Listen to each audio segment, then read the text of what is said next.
Hospital में गीता ज्ञान sessions के दौरान ब्रजभूषण जी और पंडित जी को एक बात समझ में आई कि हर प्रोफेशन से जुड़े लोगों की ऐसी कुछ बातें होती हैं जो सिर्फ उन्हें ही समझ आ सकती हैं। बाहर से जो जितना चमकदार और ड्रीम प्रोफेशन लगता है, उसकी असलियत भी उतनी ही दर्द और टेंशन भरी कहानियों वाली होती है।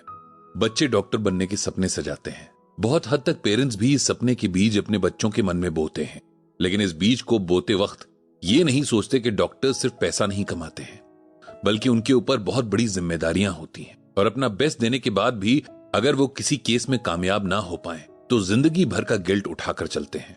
सपने देखना कोई गलत बात नहीं है, और डॉक्टर बनने का सपना तो बहुत ही अच्छा है, क्योंकि आप ह्यूमैनिटी की इससे बेहतर हेल्प कर ही नहीं सकते।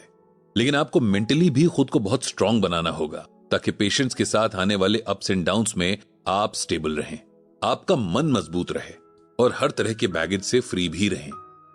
हॉस्पिटल में गीता ज्ञान सेशन का दूसरा दिन था। यह दिन डॉक्टर्स के लिए फिक्स था। पहले सेशन की तरह इस सेशन के लिए भी हॉस्पिटल की तरफ से सौमित्र पंडित जी और सरला जी को लेने आया था।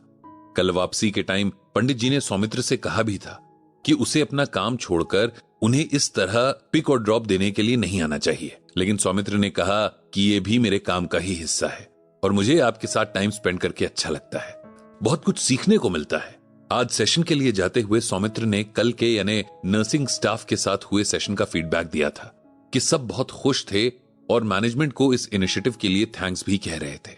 इस पर पंडित जी ने मन में भगवान श्री कृष्ण को धन्यवाद कहा कि उन्होंने हम सब की भलाई के लिए गीता ज्ञान जैसा ज्ञान का सूरज दिया, जिसकी रोशनी युगों युगों से हम सबके मन और जीवन को अपनी चमक से जगमगाए हुए है। डॉक्टर्स के लिए पंडित जी इससे पहले भी काफी सेशंस कर चुके हैं और उनके साथ क्या क्या प्रॉब्लम्स पेश आती हैं, इसकी काफी नॉलेज उन्हें हो चुकी थी। पंडित जी आज के सेशन से उम्मीद कर रहे थे कि कुछ नया सीखने और समझने को मिले। सेशन प्लान के मुताबिक शुरू हुआ और पंडित जी से पहला सवाल किया डॉक्टर हर्षवर्धन ने। डॉक्टर हर्षवर्धन कैंसर स्पेशलिस्ट थे और उनके पास हमेशा या ज्यादातर लोग ऐसे आते थे जो काफी खराब हालत में होते थे। उन्होंने बताया कि कई बार पेशेंट्स के रिलेटिव्स कुछ गलत हो जाने पर उनके और उनके स्टाफ के साथ बहुत बुरी तरह पेश आते हैं, जबकि हम हर पेशेंट पर पूरी मेहनत करते हैं, लेकिन हमारे बस में भी सब कुछ नहीं है। कई बार हमारे और हमारे स्टाफ के साथ मारपीट तक हो जाती है। ऐसे में बहुत मन खराब होता है। लगता है कि हमारे इतने डेडिकेशन का क्या फायदा जब लोग हम पर भरोसा ही नहीं करते हैं। पंडित जी इस बात को बहुत अच्छे से समझ रहे थे, क्योंकि उन्होंने खुद कई बार ऐसे मामलों के बारे में न्यूज में पढ़ा या सुना था। एक बार तो ऐसा ही एक मामला उनके पड़ोस में भी हो गया था, जब किसी बीमार व्यक्ति की हॉस्पिटल में डेथ हो गई और उसकी फैमिली ने वहां हंगामा खड़ा कर दिया, क्योंकि उन्हें लगता था कि ये डॉक्टर्स की गलती से हुआ है। वहां पुलिस को आना पड़ा, तब जाकर मामला शांत हुआ था। पंडित जी जान रहे थे कि इस तरह के इंसिडेंट्स किसी का भी मोराल डाउन कर सकते थे, और यह भी एक फैक्ट था कि कुछ केसेस में मेडिकल नेग्लिजेंस भी होती है, जो पेशेंट के लिए बेहद खतरनाक साबित हो सकती है। लेकिन तब भी किसी के साथ मारपीट करना गलत ही माना जाएगा, और ऐसे केसेस बहुत कम होते हैं। ज्यादातर डॉक्टर्स अपने पेशेंट्स के साथ बहुत रिस्पॉन्सिबिलिटी से पेश आते हैं। डॉक्टर हर्षवर्धन की बात का जवाब देते हुए पंडित जी ने कहा कि ये किसी के लिए भी बहुत खराब एक्सपीरियंस होगा कि जब आपके ऊपर कोई ऐसा एलिगेशन लगाया जाए जिसके लिए आप जिम्मेदार नहीं हैं और आपके साथ वायलेंस किया जाए। लेकिन हर प्रोफेशन के साथ इस तरह की बातें तो जुड़ी हुई ही हैं। एक्सीडेंट हो जाए तो लोग ड्राइवर को पीट देते हैं, चाहे उसकी गलती हो या ना हो। बच्चा फेल हो जाए तो पेरेंट्स टीचर को भला बुरा कहते हैं, चाहे उनके बच्चे ने पढ़ाई की हो या ना की हो। हाँ, जब किसी के साथ कुछ अच्छा होता है तब उसका सारा क्रेडिट खुद ले लेते हैं। इसके पीछे वजह यही है कि लोग इमोशनली बिल्कुल भी स्ट्रांग नहीं है।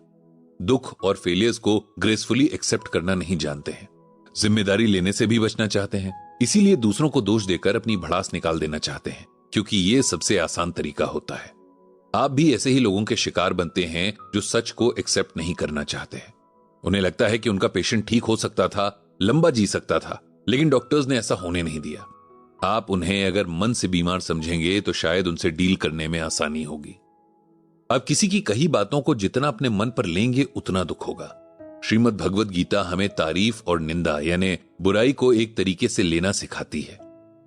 गीता में भगवान श्री कृष्ण ने कहा है कि तारीफ मिलने पर फूलना नहीं चाहिए, और कोई बुराई भी करे तो इसे दिल पर नहीं लेना चाहिए।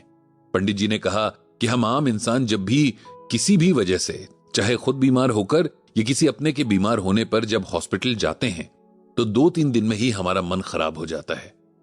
फिर आप सबको तो रोज दिन रात उस माहौल में रहना पड़ता है।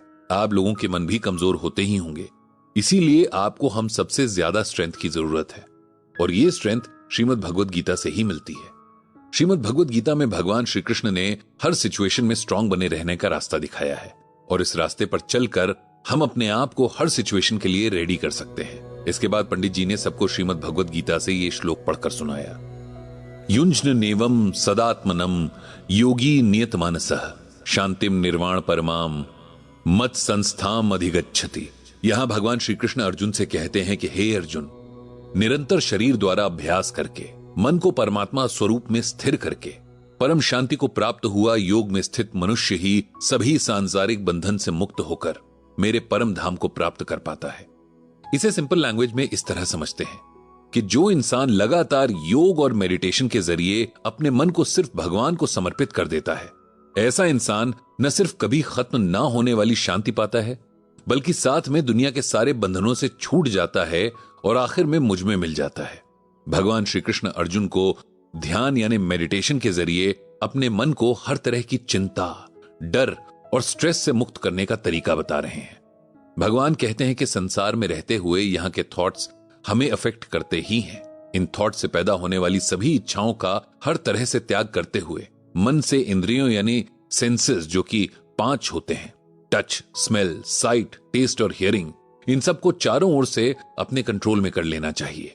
धीरे धीरे और स्टेबल होते हुए बुद्धि में दृढ़ विश्वास के साथ मन केवल ईश्वर में स्थिर हो जाएगा और कुछ भी नहीं सोचेगा। इसे अगर और सिंपल वर्ड्स में समझें तो गीता में भगवान ने बहुत डिटेल में अपने मन को कंट्रोल करने के लिए ध्यान योग यानी मेडिटेशन के बारे में बताया है कि कैसे हम अपने मन को, अपनी सेंसेस को इस तरह से कंट्रोल करें कि बाहर की बातें, लोगों के ताने या कहीं सुनी बातें हम पर बुरा इफेक्ट ना डालें।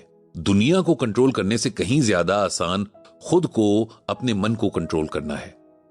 जिस दिन ये हो गया उस दिन हमारा मन भगवान में पूरी तरह लग जाएगा और फिर किसी तरह का स्ट्रेस, डिप्रेशन हमें छू भी नहीं पाएगा। इस तरह हम हर तरह के डर से मुक्त हो जाएंगे, हमारा मन शांत और सुखी हो जाएगा। पंडित जी के इस तरह से डॉक्टर हर्षवर्धन को दिए आंसर से न सिर्फ डॉक्टर हर्षवर्धन बल्कि बाकी सभी डॉक्टर्स को अच्छा लगा।